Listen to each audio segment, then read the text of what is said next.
J'étais plus jeune. J'étais à l'église Assemblée de Dieu en 88. Des AD. Il s'est trouvé que Paul, et du moins un pasteur, est venu prêcher et il rendait un témoignage d'un homme de Dieu qui avait permis une situation. À cette époque, il y avait un message qui avait été, un enseignement qui était donné dans l'assemblée de cet homme de Dieu, un étranger. Et le pasteur, bon ou mauvais, j'en sais rien, ce qu'il a fait, il a dit que il va voir, il va tester la foi de ses fidèles. Et il allait s'entendre avec des gens qui allaient jouer les persécuteurs, les tueurs. Parce que dans l'église, les gens étaient là. Seigneur, je veux mourir avec toi. Seigneur, prends-moi. Chaque jour, les fidèles passaient le temps à dire, Seigneur, je veux mourir avec toi. Mais beaucoup d'entre eux, est-ce qu'ils connaissaient vraiment de quoi ils parlaient? Est-ce qu'ils savaient de quoi ils parlaient? Est-ce qu'ils connaissaient le Dieu pour qui ils étaient prêts à mourir même? Est-ce qu'ils savaient même que la vie éternelle existe? Est-ce qu'ils avaient vraiment cette esprit? Vous comprenez? Et il se trouve que Paul se lève, et du moins le pasteur se lève, il va voir des gens qui viennent en armes et débarquent dans son église en plein séminaire sur la persécution et sur le meurtre des fidèles de Christ. Et quand ils arrivent, ils débarquent dans l'église, ils ferment les portes. Ils disent aujourd'hui, ils disent, on va vous tuer. Aïe, on va vous tuer, vous tous. Priez Jésus, là, on va vous tuer. Ils prennent le pasteur, ils le tapent d'abord, le pasteur tombe. C'est toi le pasteur, non? Prenez-le, allez le tuer. Et ils vont dehors. Et celui qui va tuer le pasteur, comme on dit, il revient avec un couteau plein de sang dessus.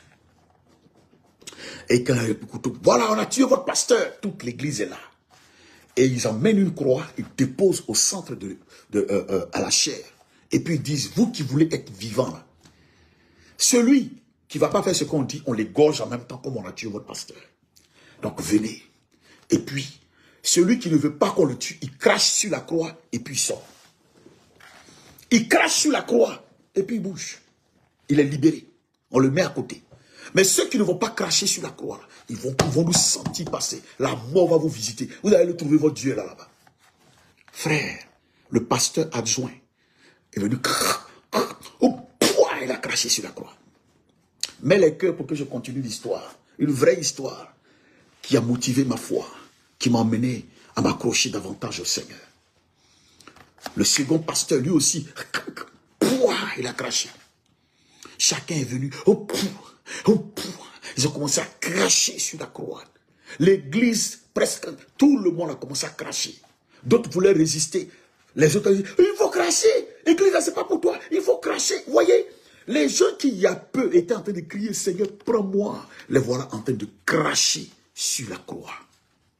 Toute l'église, sauf une personne, a craché sur la croix. Et il y avait une dernière femme, une vieille, qui a longtemps été à l'église, méprisée, toujours assise derrière. La femme là-bas, on l'a pris, on dit, allez, maman, c'est toi. Et puis on met le pistolet sur sa tempe. Crache. Elle dit cracher sur quoi? Elle dit crache sur la croix. Elle dit moi.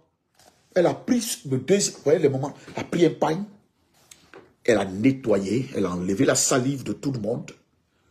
Et puis elle s'est placée sur la croix. Elle dit je préfère mourir avec mon Seigneur que de cracher sur la croix. Moi-même là, je veux le rejoindre dans l'éternité. Les gens ont essayé de la brutaliser. Les gens essaient de la brutaliser. Crash. Église, c'est pas pour toi. Crash. Et la maman dit, je ne crache ni aujourd'hui, ni demain. Je ne crache pas. Ni aujourd'hui, ni demain. Mets ton cœur pour que je continue ce direct. Mets ton cœur pour que je continue ce direct. Alléluia. Alléluia, alléluia, alléluia. Alléluia. Les korobosi karabayande les bokorianda. Vas-y, camarade. Vas-y, camarade. Alléluia. Alléluia. Et donc, la femme dit, moi je ne crache pas. Ils l'ont placé à la croix. Ils l'ont menacé. Elle dit jamais, je ne crache pas, ni aujourd'hui, ni demain, sur la croix de Jésus. Les autres disent, crache, elle dit non. Et ils se sont arrêtés. Il y a un qui est sorti, qui allait chercher le pasteur. Et le pasteur est rentré. Toute la salle avait honte. Le pasteur n'est pas mort. Le pasteur est devant.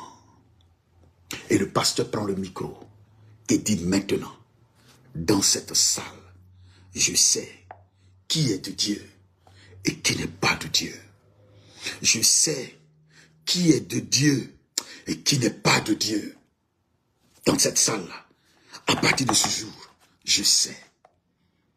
Le pasteur joint honte. Tous les pasteurs, les responsables ont honte. Toute la salle a honte. Et le pasteur dit, je sais maintenant que depuis que je fais l'œuvre dans cette église, il y a une seule femme, sur près de 1000 personnes, une seule femme. Si Jésus venait aujourd'hui, seule cette femme-là serait enlevée. Seule cette femme partirait avec le Seigneur. Faut les voir, et les militaires se sont retirés. Faut les voir maintenant. Oh Seigneur, pardon, nous avons péché. Voilà ce de quoi je parle. Nos églises, voyez aujourd'hui ce que nous présentons. Quand nous présentons un programme, nous présentons la pléthore de personnes qui est venue, la masse qui arrive. C'est ça que nous présentons. C'est ça que nous présentons.